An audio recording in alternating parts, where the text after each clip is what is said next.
Ayun. Delete sila.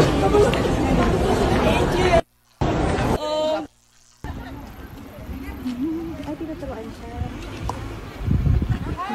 Hi, Kat! Hi, Kat! Hi! Hi, Kat!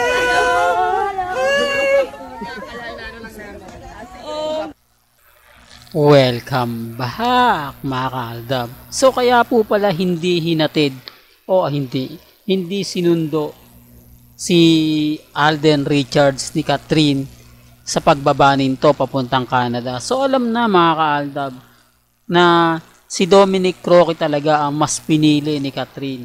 Mas nagustuhan ni Catherine kesa kay Alden Richards. Kasi tatlo po sila nanliligaw eh.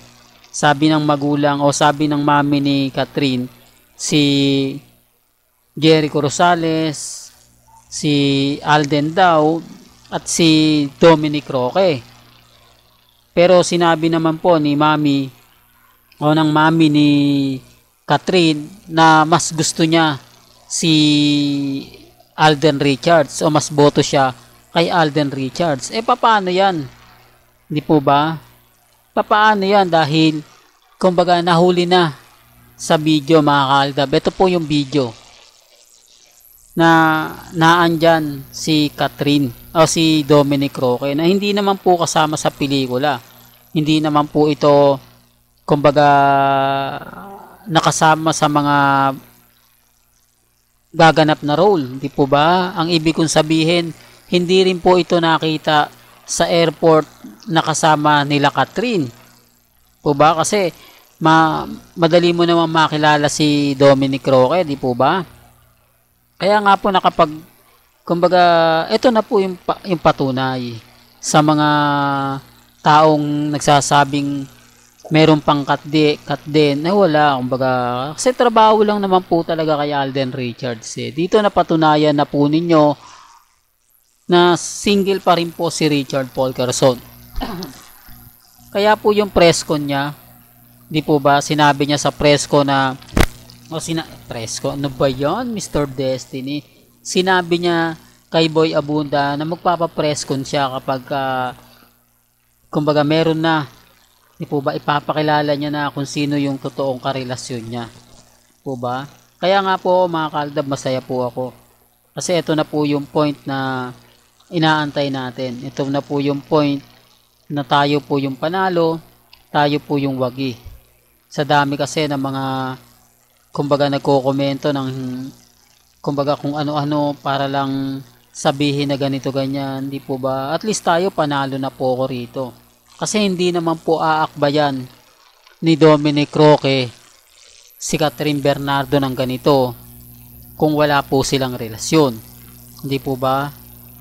O baka sabihin ng iba, hindi, bodyguard lang ni bodyguard lang ni Catherine. Kumbaga, hindi mo naman kailangang kumbaga ganyan ang gawin, di po ba? Para lang masabi na sobrang sensitive, di po ba? At siyempre sa ibang bansa yan, hindi naman yan katulad dito sa Pilipinas na maraming nakakakilala po sa kanila.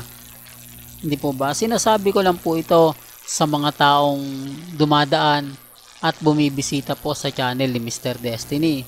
Pero bago natin to ituloy at bago natin pag-usapan, kung bago ka lang sa channel na to at isa kang true-blooded Aldab Nation na nagmamahal kina Mengay at Isoy, tama po ang channel na pinuntahan mo, kaya consider na po kitang bagong subscriber. At huwag mong kalimutang i-share ang mga video po natin sa mga mami, sa mga titas, at sa mga senior. Sa ngayon mga kaaldab, masaya po ako sa mga nakikita natin, nababalitaan po natin, sa mga dumadaan at bumibisita po.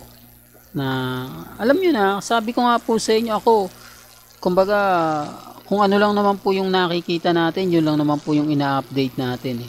Galit sila na naman kasi nabulgar natin. Galit na naman sila kasi may nakuha tayong video na magpapatunay kung sino nga po ba talaga yung mas pinili ni Catherine.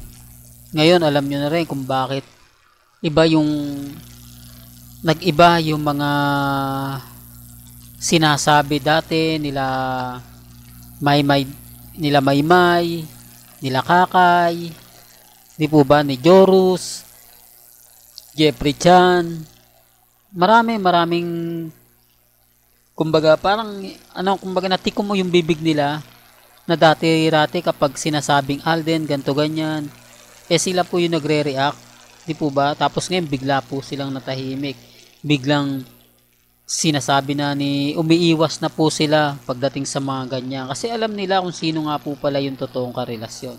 Alam nila na mas pinili ni Catherine si Dominic Roque kesa kay Alden Richards, po ba?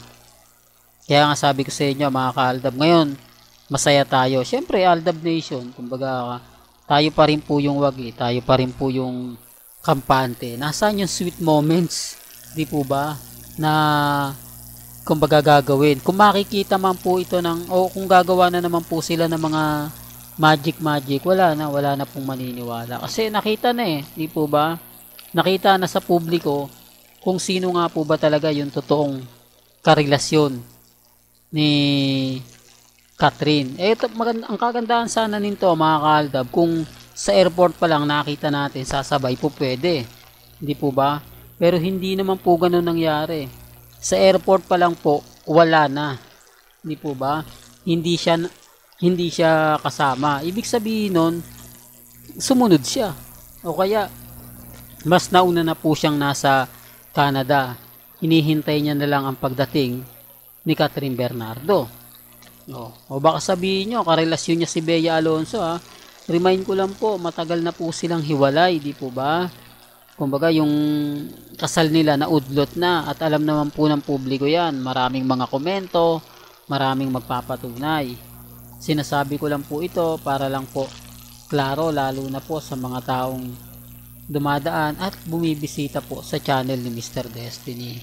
Kumbaga gano'n naman po ako kapag may mga nakukuha tayong update, may nababalitaan tayo, di po ba, hindi tayo nagpapatinag basta-basta, hindi tayo basta-basta nagpapa-apekto, lalo na po kapag may mga nagsasabi ng ganito ganyan, di ba? Hindi ako yung tipo ng okay lang, kasi darating naman yung point na tayo yung wagi, darating naman yung point na tayo yung panalo. Katulad po na nangyari ngayon. Kahit pa paano, maraming sisimpatya kay Mr. Destiny. Maraming magsasabi, good work Mr. Destiny, nang gusto namin. Mag-imbestiga ka, hanapin mo. Kaya yung iba nagagalit sa akin kasi ina-update ko daw po yung kay Catherine. Kumbaga, tinututukan ko raw po. Hindi, ito po yung patunay. Patunay po ito na kumbaga yung pag-iimbestiga po natin kumbaga may kabuluhan. Yung pag-iimbestiga po natin talagang malaki na itutulong. Gaya nga po nito. Kaya nga sabi ko sa inyo, kampante lang po kayo kita nyo naman po yung mga sinasabi natin at pinapaliwanag. Although sinasabi ng iba na hindi, move on ka na Mr. Destiny. Affected sila kasi tayo nga po yung panalo. Affected sila, tayo po yung wagi. Pero ang kagandahan naman po nito, Aldab Nation ang panalo. Well, hanggang dito na lang po ang ating latest updates. Kaya kung gusto nyo pa po ng pinaka-latest at mga sariwang update, abay lagi lang po kayong tututok sa channel ni Mr. Destiny para updated po kayo sa mga latest at sa mga bagong video po na ilalabas po natin maya-maya lang. Hanggang sa muli, salamat po sa panonood at pakikinig.